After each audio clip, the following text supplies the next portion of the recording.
Motivation is for amateurs. There's a story behind that.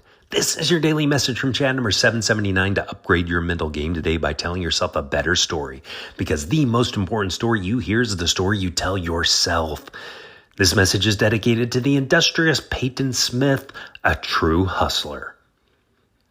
Near the end of Henry Ford's life, he was having a conversation with a local high school student named John Dallinger about education.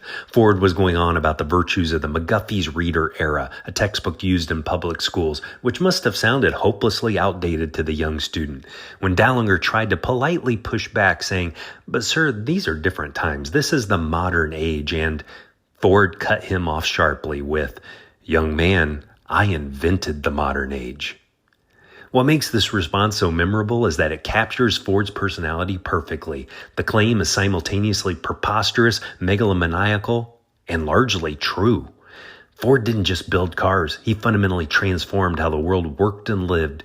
His assembly line methods and the Model T democratized transportation and established the foundation for mass production that would define the 20th century. It was said of Ford that by himself, he couldn't have managed a small grocery store. Yet together with the team he formed and the systems he created, he built an organization that astounded the world. Ironically, one of Ford's defining traits from his youth was his dislike of farm drudgery. Ford hated the grind of farm work so much that it drove him to mechanize everything he could. He wanted machines to do the work so humans could do more meaningful labor.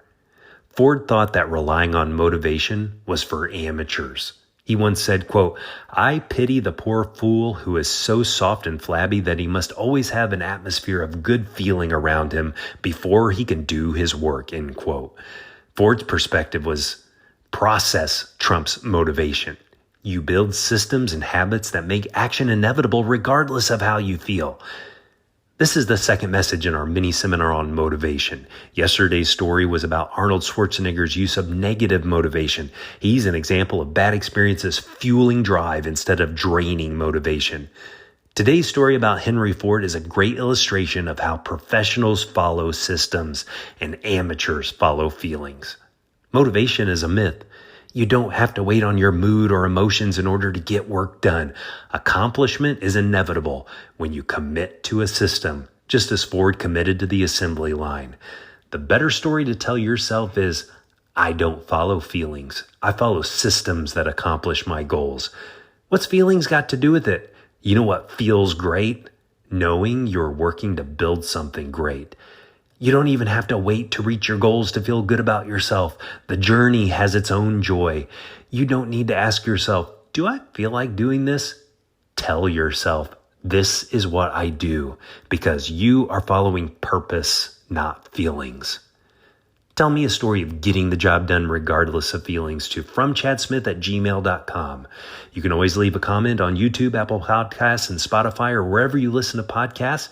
You can download my book, The Most Powerful Story in the World, by going to fromchad.gumroad.com. The transcript of this message and hundreds of others are always available at www.fromchad.com.